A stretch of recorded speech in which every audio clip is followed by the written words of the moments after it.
అలాగా ఆ సినిమాలో ఎన్నో ఎన్నో మెమరీస్. అదే ఇప్పుడు మనం కట్ చేసి మళ్ళీ బ్యాక్ వెళ్తే మీరు ఎందుకు డైరెక్టర్ అయ్యారు అన్నది ఇప్పుడు పాయింట్. ఈ జర్నీలో బాపిరెడ్డి గారు వేరే డైరెక్టర్ చేస్తున్నప్పుడు తను పక్క నుండి నడిపించి, మరి ఆయన డైరెక్టర్ అవ్వలేదా? నా ఆధ్వర్యంలో అయ్యారు కదా. వంశీ చేస్తున్నాడు, వంశీ మహల్లో కోకిల స్క్రిప్ట్ రాసినప్పుడు అతను అసిస్టెంట్, నేను అసిస్టెంట్. రెండు అదేంటో జయగంటల సినిమా. జయగంటలు గుర్తుందా మీకు? మురారి గారిదేనా? మురారి, కే మురారిది. సింగీత శ్రీనివాసరావు డైరెక్టర్. కే మురారి బాపిరెడ్డి గారు కలిసి ప్రొడ్యూస్ చేశారు. అది విజయ బాపిరెడ్డి గారు, కే మురారి, ఓకే, సింగీత శ్రీనివాసరావు గారు. దానికి గోపాల్ రెడ్డి కెమెరా, నేను ఆపరేటివ్. ఇతను ఒక్కొక్కప్పుడు వచ్చేవాడు, ఒక్కొక్కప్పుడు రాగానే వెళ్ళి కూర్చొని రాసుకుంటూ ఉండేవాడు. వంశీ అంటే పెద్ద వంశీ అంటాం ఇప్పుడు. అవునండి, వంశీ సీనియర్ అంటామా? అంటే వంశీ గారే అంతే. ఇప్పుడు మా తక్కువ వాళ్ళు ఇప్పుడు కృష్ణవంశీ గారు, తర్వాత 4-5 వంశీ మన వంశీ పైడిపల్లి. కానీ ఆయనది ఆ స్థాయి, వంశీ గారు అంటే ఆయనే పెద్ద వంశీ కూడా. అదే. సో అతను మహల్ల కోకిల రాసుకుంటే ఆ నవల పబ్లిష్ అయితే దాన్ని ఏడిది నాగేశ్వరరావు గారు దీన్ని నువ్వు ట్రీట్ చేసుకుని సినిమా చేద్దాం అంటే అదే సితార.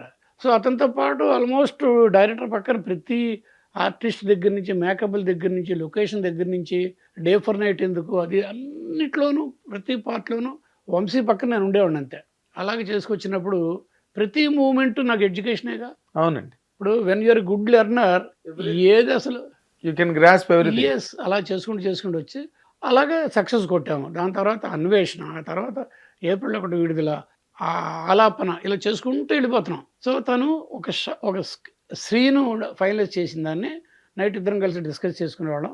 అతను ఎలా తీస్తాడనేది అతని అవగాహన అతనిది, నా ఇమాజినేషన్ ఒకటి ఉండేది. నెక్స్ట్ డే మార్నింగ్ వెళ్తే అతను తీస్తున్న దానికి నేను అనుకున్న దానికి దగ్గరగా సారూప్యం ఉంటాం కదా, అలాగే చేసుకుంటూ వెళ్తే అక్కడ నుంచి లీడ్ వచ్చి మళ్ళీ విశ్వనాథ్ గారి దగ్గరికి లీడ్ అయింది. ఎలా? స్వాతిముత్యం సిరివెన్నెల. ఓకే, పెద్ద ఆయనతో 2 సినిమాలు చేశా. గ్రేట్ ఫిల్మ్స్ చేశా. ఈ సితారా, ఈ సినిమాలు పూర్ణోదయ మూవీ క్రియేషన్ చేయడం వల్ల స్వాతిముత్యం మన ప్రపోజల్ వచ్చినప్పుడు ఏడుది నాగేశ్వరరావు గారు రఘుని అంటే ఆయన వెల్కమ్ చేశారు. పెద్ద ఆయన, ది గ్రేట్ కె విశ్వనాథ్ గారు. ఆయనతో పాటు ట్రావెల్ చేస్తాడు, ఇంకా ఒళ్ళు దగ్గర పెట్టుకుని మహానుభావుడు. అప్పటికే పెద్ద సినిమాలు. శంకరాభరణం ఒకటి చాలు కదండి, తర్వాత సినిమాలు కదా ఇప్పుడు మీరు చెప్పిన సాగర సంగమం, స్వాతిముత్యం. అలాగా వచ్చినప్పుడు అది కూడా మళ్ళీ ఈ మైండ్ స్టార్ట్ అయింది. ఏంటి డైరెక్టర్ అవ్వాలని, ఎలాగా విజువలైజ్ చేస్తారు ఏంటి అనేది. దాన్ని చేసుకుని ఆయన అబ్జర్వ్ చేసి 2 సినిమాలు ఆయన్ని ఇటుపక్క ఇది వేరే డైరెక్టర్లతో ఎలాగో ఉంటుంది కదా, మిగిలిన డైరెక్టర్ అలా చేసుకొని మీటు అంటారు కదా, తప్పు మాట అనుకోండి, మీటు అనేది అది మూమెంట్, అది మీటు మాట కాదు, మూమెంట్. సో నేను కూడా చేయగలను అనుకున్నా. అయితే ధైర్యం చేయలే. దేంతో ధైర్యం చేశాను? కళ్ళుతో. అవునండి. ఎందుకు కళ్ళే ఎందుకు? ఆ బ్లైండ్ పీపుల్ పెట్టుకొని, కొత్త వాళ్ళని పెట్టుకొని, డీ గ్లామర్ బ్యాక్గ్రౌండ్ పెట్టుకుని, సబ్జెక్ట్ డీ గ్లామర్ పెట్టుకొని, బ్లైండ్నెస్ మీద బేస్ అయ్యి, ఎందుకని చాలామంది నన్ను ప్రశ్న వేశారు. వీళ్ళంటే కొంచెం ఇది ఉన్నవాళ్ళు, నా మీద ఇష్టం ఉన్నవాళ్ళు, ఏమి చిరంజీవి గారి దగ్గరికి మంచి సబ్జెక్ట్ తీసుకెళ్తే ఆయన ఇస్తాడేమో. నాగార్జున నాతోనే అన్నారు డైరెక్ట్గా ఒక షూటింగ్లో నేను చేస్తున్నప్పుడు, రఘు ఎందుకు మీరు అలా చేశారు అంటే, అది కూడా బాగా చేశారు మీరు, మంచి సబ్జెక్ట్ తీసుకొస్తే ఎవరెవరండి మీకు డేట్స్, నేను ఇస్తానేమో. అది మీకు తెలుసుగా చిరంజీవి గారు నాకు. అవును, మీరు ఆ రోజు అభినయ ఆర్ట్స్ ఫంక్షన్ లో చాలా బోల్డ్ గా ఒక స్టేట్మెంట్ ఇచ్చారు కదా, నాకు చిరంజీవి గారు డేట్లు ఇస్తే గలివర్ ట్రావెల్ తీస్తానని చెప్పి. 1 year ఆడద్ది గలివర్ ట్రావెల్ చిరంజీవి గారితో తీస్తే నాకు ఆయన డేట్స్ ఇస్తే అంటే. మరి ఎప్పుడు చెయ్యారా మీరు చిరంజీవి గారినప్పుడు?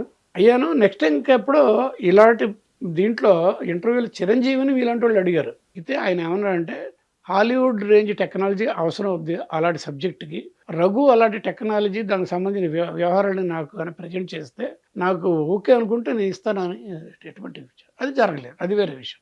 ఎందుకు జరగలేదు? బడ్జెట్లు. అప్పట్లో ఇంత టెక్నాలజీ ఇండియన్ సినిమాకి రాలా, పర్టికులర్ తెలుగుకి రాలా. నేను చెప్పాను చూసారా, ఇన్ కెమెరా నేను ముదురున్నాను, అలాగే తప్పించి గ్రీన్ మ్యాట్ రాలా, బ్లూ మ్యాట్ రాలా, లేవు. అలాగేదో ఆ సినిమా మొత్తం గ్రాఫిక్సేగా విధంగా చెప్పాలంటే. అవునండి, గ్రాఫిక్స్ కాదు, ట్రిక్ వర్క్ అన్ని వరకు అంతే. అలాగా నెమ్మదిగా మైండ్ సెట్ ఏంటంటే డైరెక్ట్ చేయడం. అయితే కళ్ళు ఎందుకు తీసుకున్నానంటే, ఆ రోజున అట్ దట్ టైం 1986-87లో 87లో స్టార్ట్ చేశాను, 88 రిలీజ్ అయింది కళ్ళు.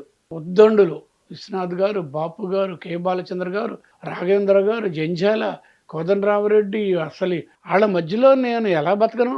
దట్టు నేను ఐఎమ్ నాట్ ఫ్రమ్ డైరెక్టర్ కాదు డైరెక్షన్ డిపార్ట్మెంట్ స్ట్రీమ్ కాదు కదా. కెమెరామెన్ నుంచి ఇటు పక్క చూస్తే అందరూ ఎప్రిషియేట్ చేయరు, ఎవడి పని వాడు చేసుకోవాలి అన్నారు తర్వాత కూడా. అలా అని చెప్పి మిగిలిన వాళ్ళు ఇది చేయరు అని చెప్పి నేను దీన్ని పట్టుకున్నాను. ఏది కళ్ళు అనే సబ్జెక్ట్. గొల్లపూడి మారుతిరావు గారు నాటిక 1970 కాలేజీలో ఫైనల్ ఇయర్లో ఉన్నాం.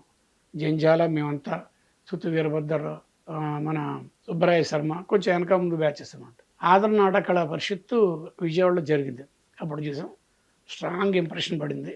అది నెక్స్ట్ నాకు న్యూస్ వచ్చింది ఏంటంటే రామానాయుడు గారు తెలుగు కొన్నారు రైట్స్, బాలచంద్ర గారు తమిళకి ఇంకేడుగా కొన్నారండి.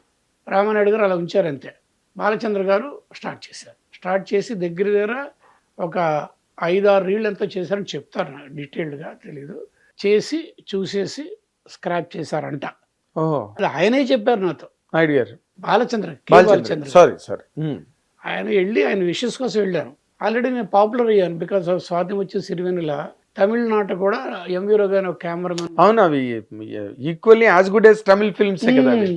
సో నేను నోటెడ్. నేను వెళ్తే నన్ను చేసారు కూర్చోబెట్టి చక్కగా, రఘు నేను అది ఎందుకు పక్కన పడేశానంటే గొల్లపూడి మారుతిరావు గారు నాటిక రాశారు కదా కళ్ళు అని. దాంట్లో ఏంటి ఆయన చెప్పింది, ఆత్మ, కథల ఆత్మ. ఆయన ఉద్దేశం ఏంటంటే ఒక నాయకుడిని అనుకుంటాం మనకి పొలిటికల్గా, అది ఎమ్మెల్సీనో ఎమ్మెల్యేనో ఏదైనా కానీ, వాడు 5 సంవత్సరాలు మన నెత్తి మీద కూర్చుంటాడు. వాడు పెర్ఫామ్ చెప్పిన భరించాలి. అది కాదు, వాడు సరిగ్గా పెర్ఫామ్ చేయకపోతే ఎవరైతే ఓట్లు వేసామో మనందరం కలిసి వాడిని కిందకి దింపే హక్కు ఆయన రాయలేదు రాజ్యాంగంలో. ఎవరు? అంబేద్కర్ గారు. అలాంటిది వస్తే బాగుంటుందనే ఉద్దేశంతో అది ఎక్కడో మనసులో పెట్టుకొని కళ్ళు అనేది రాశాను అన్నారు ఆయన. ఎంత డెప్త్ ఉంది అందులో. బాలచంద్ర గారు ఏమన్నారు, అది ఆయన ఆత్మ నాకు తెలుసు.